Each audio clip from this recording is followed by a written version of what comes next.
Welcome to the video, my precious princesses, my wonderful knights, and fabulous beings. Today I will be reading Chapter 3 of Blood Bond by Lady's Days.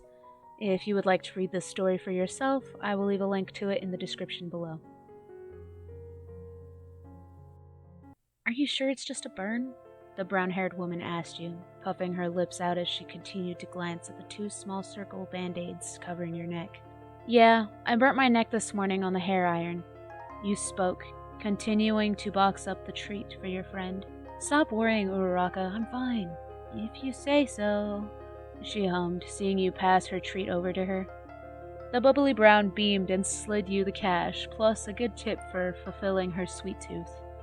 She was nearly drooling at the perfectly decorated pink cake with a small animal cracker sticking out of the frosting. I'm guessing the circus cupcake is your favorite? You chuckled, seeing as she was here every time you made this certain irregular cupcake. Uraraka nodded, smiling happy at the treat she'd be enjoying later today. Of course! Soft and moist vanilla cake with the airiest pink frosting coated with sprinkles and a cute animal cookie to top it off. Your baking is heavenly. You laughed, waving her off. Her compliments were always a bit over the top, but always appreciated. She was more than likely your best customer, if not your closest friend. The door to the small bakery chimed, making you immediately look upward to see that someone new had come and walking in. He shuffled in, doing his best to hide his cold face in his scarf. As the weather had taken another stormy turn, summer seems to not be here just yet.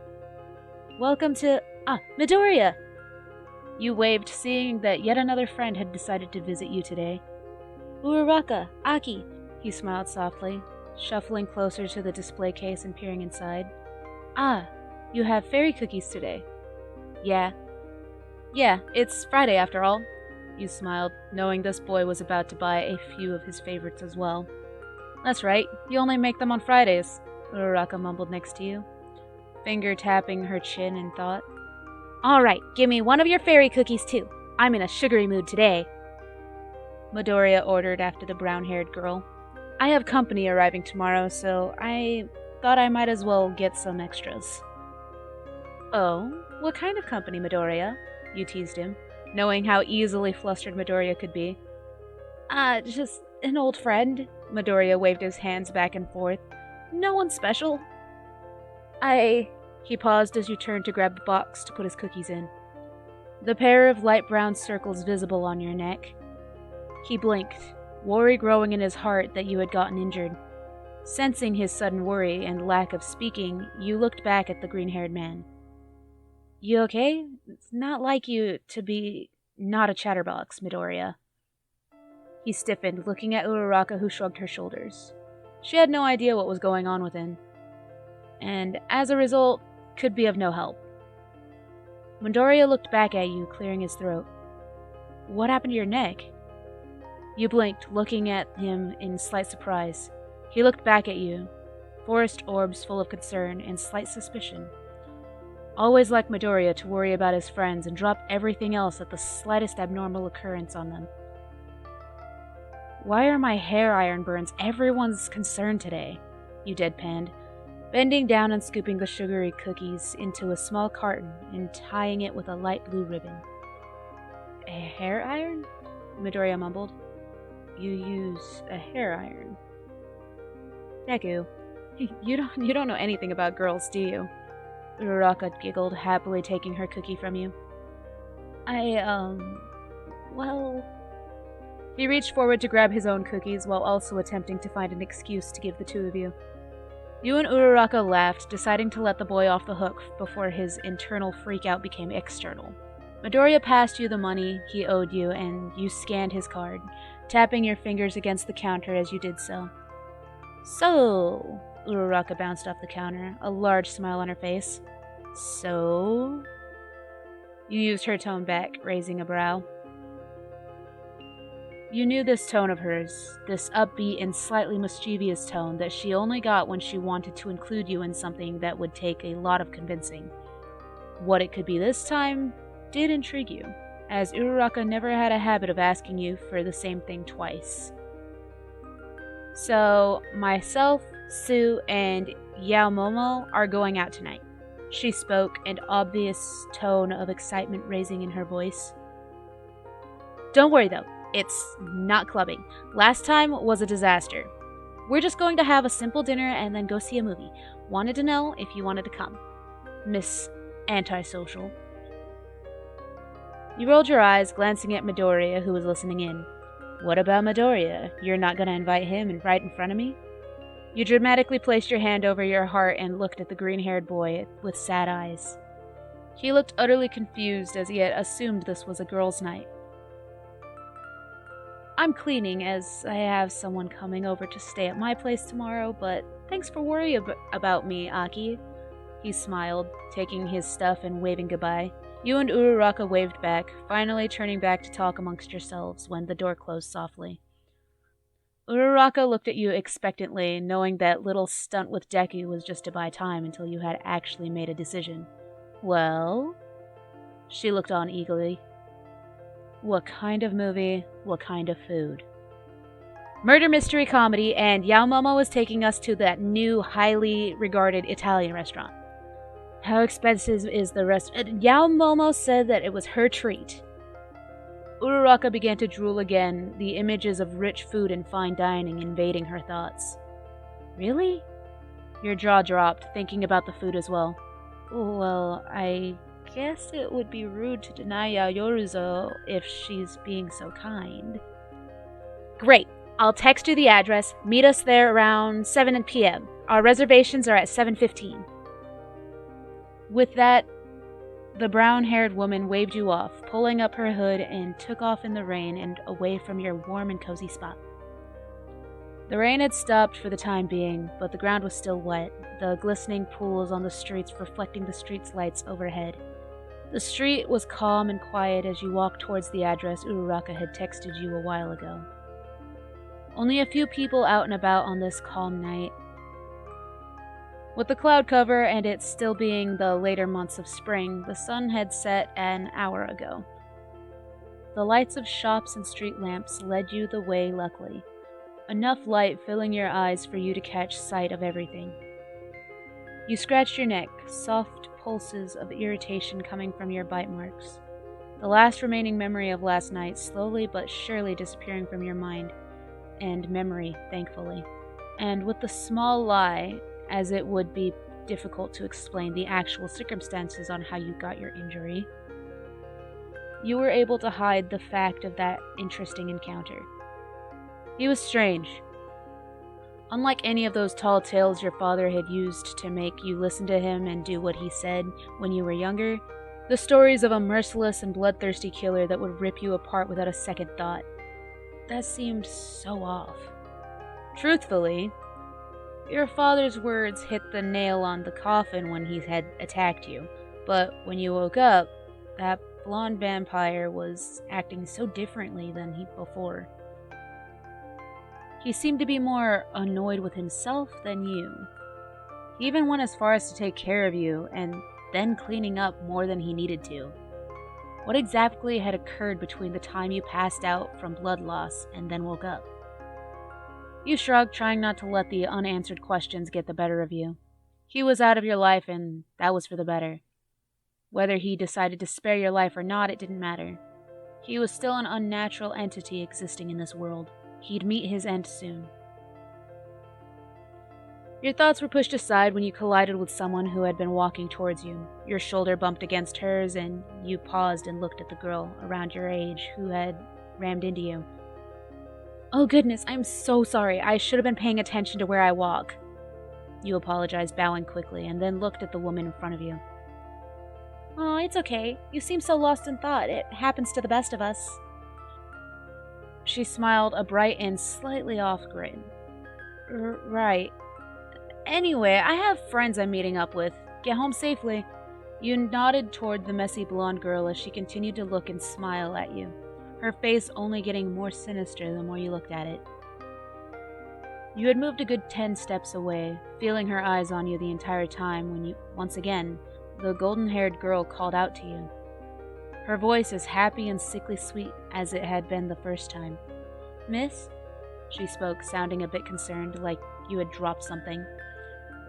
You turned to look at her, seeing her slowly tilt her head at you.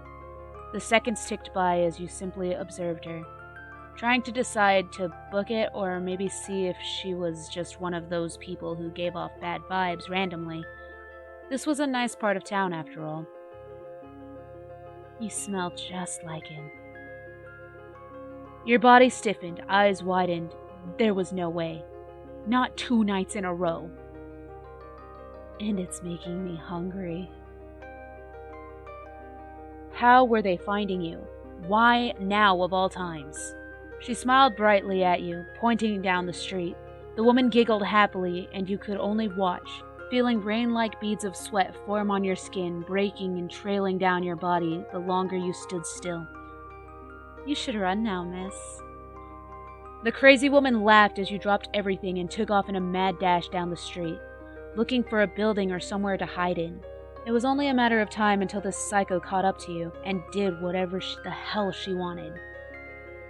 It was obvious she was getting some sick, nasty high off your little escape attempt. This hunting-like game must be fun for her, to watch her victims attempt to escape only to catch them in the end and tear them limb from limb. You could hear the footsteps behind you getting closer and closer by the second. Her breathing was inaudible, sounding like a mix between an out-of-breath state and a laugh. You suddenly bolted down the nearest turn you saw, hoping to throw her off balance.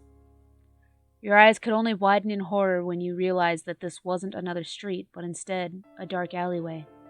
You reached into your purse, trying to find one of the hunting weapons you kept on yourself in emergencies like this. That's no fun, she called out from the darkness, her footsteps getting closer. A whip of air, then multiple loud clangs against the ground were heard, the feeling of your purse flying off in 2 separate directions. Your eyes widened when you realized that something had sliced your purse off your body. And to make matters worse, whatever it was, now wrapping around your legs without mercy, slammed you into the wall. You had felt it, but your shock rendered you useless, and soon the slimy thing had you on its hold. The building shook from the impact, your body losing all air inside of it from the hit. Your eyes batted open and closed, observing the creature that had attacked you. She smiled in delight, golden eyes shimmering in the dull lighting of the moon. You quickly glanced over, seeing the odd features she had sprouted since your last quick glance at her. Sprouting off her back was a blood-red tail-like appendage, currently curling around you and keeping you in place as she continued to squeeze the literal life out of you. Her right hand twirled a knife, obviously stimulated by this turn of events.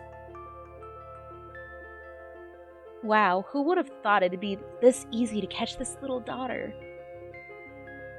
She smiled. Another rough squeeze to your body.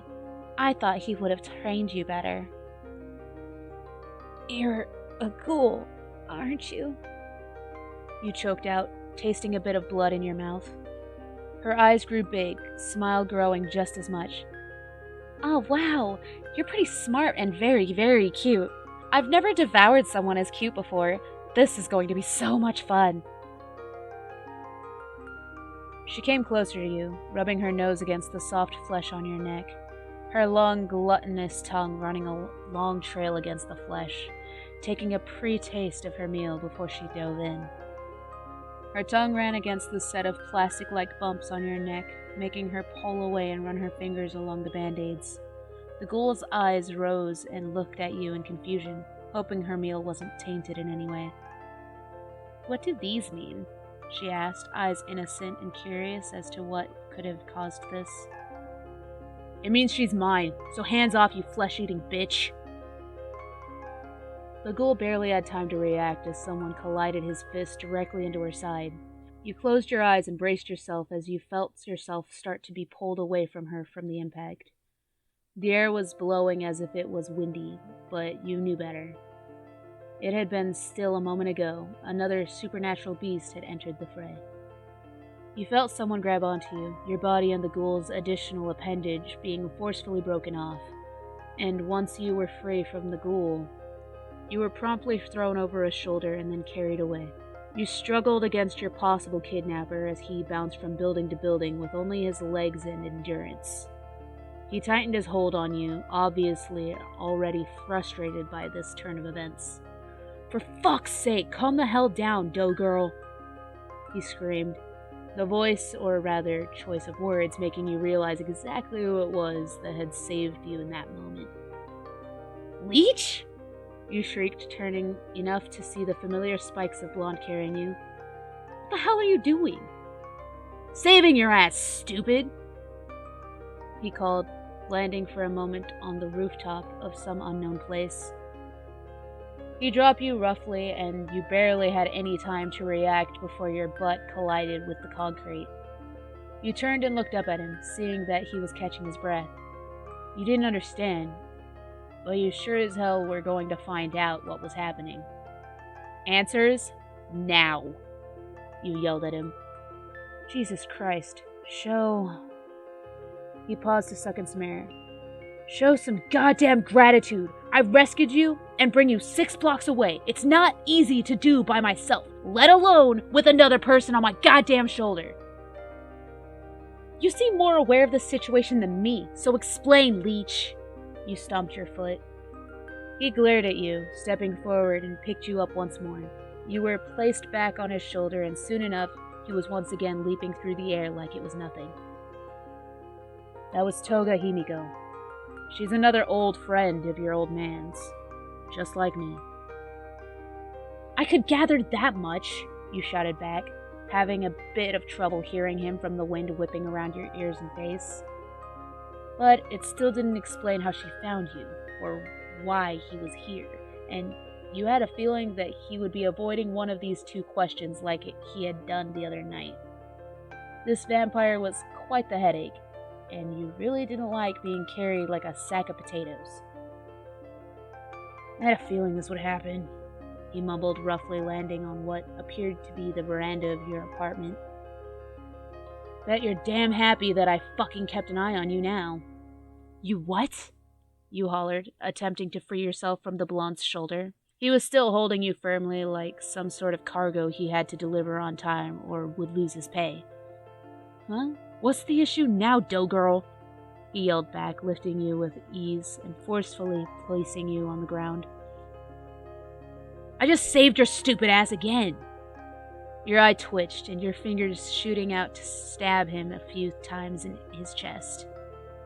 He glared down at you, feeling like the next words out of your mouth were not going to be gratitude. "First of all," you huffed out, drawing your finger back and crossing your arms at him, If you were the one trying to kill me and then changed your mind, it doesn't count as saving my life. And secondly, what the hell happened to never be seen again?" "If I didn't show up, all that would be left of you would be against the alley wall. So how about a damn thank you? Are you fucking incapable of that?" Your eyes narrowed. "How do I know you weren't behind this? You're not exactly the most trustworthy person." "Hey," he spat, the very word changing the atmosphere of your shared conversation. "I may be an asshole, but I'm not a fucking blabbermouth. I only told 3 people about your existence, and before you whine, all 3 of those idiots have nothing against you. Unlike me, they see you as your own damn person, so I doubt they'd attack you as revenge. I doubt any of them have it in them to attack people in general. Bunch of fucking morons."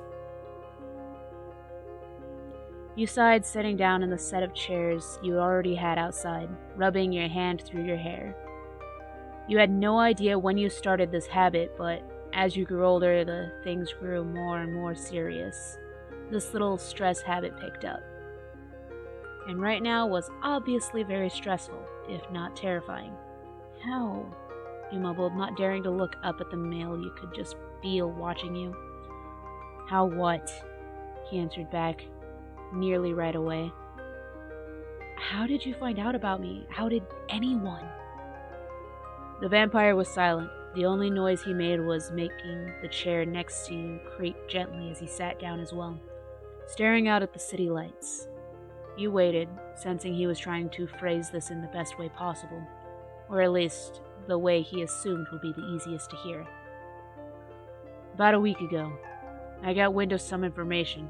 Apparently someone who used to be close to your father, another hunter maybe, betrayed him and willingly let the information on your family slip. And since I couldn't track down your mother, I came here. As I'm sure a bunch of other monsters your dad pissed off are gonna do. What happened to the other hunter? You spoke, surprising the blonde next to you. Killed. More than likely by your old man. Or at least that's what I've heard, through the underground. No. You finally look back up at him. My father wouldn't kill someone just because my name got out. Knowing him, he'd think I was more than capable of handling myself against this. But, as we both know, I'm not. So what are you gonna do now? He kicked his feet against the railing, glancing at you from the corner of his eye. I'm not sure. You let out a breath. The most logical answer would be to move, but something tells me it's not as simple as that. Plus, I really love the life I've built here. I've got friends, and I like working in the bakery. I don't know what I'm going to do, but I'm not asking him for help. Knowing my father, he's been waiting for a moment like this to have me crawling back and admitting I couldn't do it myself. So you're not gonna run? You're gonna defend your shitty life, huh? The vampire clicked his tongue, holding back a snicker. God, you're the dumbest fucking human I've ever met. Usually I would disagree with you, but judging how I'm just casually talking to my father's greatest enemy, who not even 48 hours ago attempted to murder me, I think I really might be losing it. Want to test it then? He shrugged, turning to finally look at you again, head on. You rose a brow, not exactly sure what he was getting at, but intrigued nonetheless. He smirked at you, giving you the sense that he really was about to push your boundaries to their limits and see just how much he could get away with. Though in all honesty, as long as you were not getting into more trouble than you were already in, you were sure to at least consider whatever it was he was going to offer you. With a nod telling him that he could speak freely, the vampire announced his declaration. Now, let me finish talking completely before you say anything. Got me, girlie? A short nod from you, and he was back to speaking. I haven't been in this place for over half a decade, and apparently in that time, the old place I used to crash at got turned into a motherfucking smoothie joint. So I don't exactly have anywhere to call a safe haven. You know fairly well how easy it is for someone to find you and breaking into your place, but if I'm here, they'll have a bit of a harder time trying to murder your stupid ass. You laughed a single time, the disbelief obvious in your tone as your eyes fluttered open and closed a few times. He glared at you, obviously finished but not happy that this was the response to his very kind offer. You're asking me to let you move in with me? You shook your head. You do realize that I don't exactly trust you. And even if I did, there's only one bedroom, and you sure as hell are not sharing with me. His eye twitched and he poked your arm harshly. Listen, as far as I see it, not many people as powerful as me are offering to protect you. So it's either me or no one. Other petty mortal concerns. I do not need to sleep unless I fucking feel like it. I'll find my own food and I'll stay out of your way. I'm not becoming your damn roommate. I'm using your place as a haven. Only as a haven? He rolled his dark scarlet orbs. Yes, only as a damn haven. We wouldn't be some cheeky odd couple, I swear. You tapped your fingers against the glass coffee table next to you, pondering over your options once more before you gave him your answer to his proposition. Be safe and stay in the city with your friends, but betray everything you were raised to know. Or tell this weirdo to hit the road and maybe not survive the night.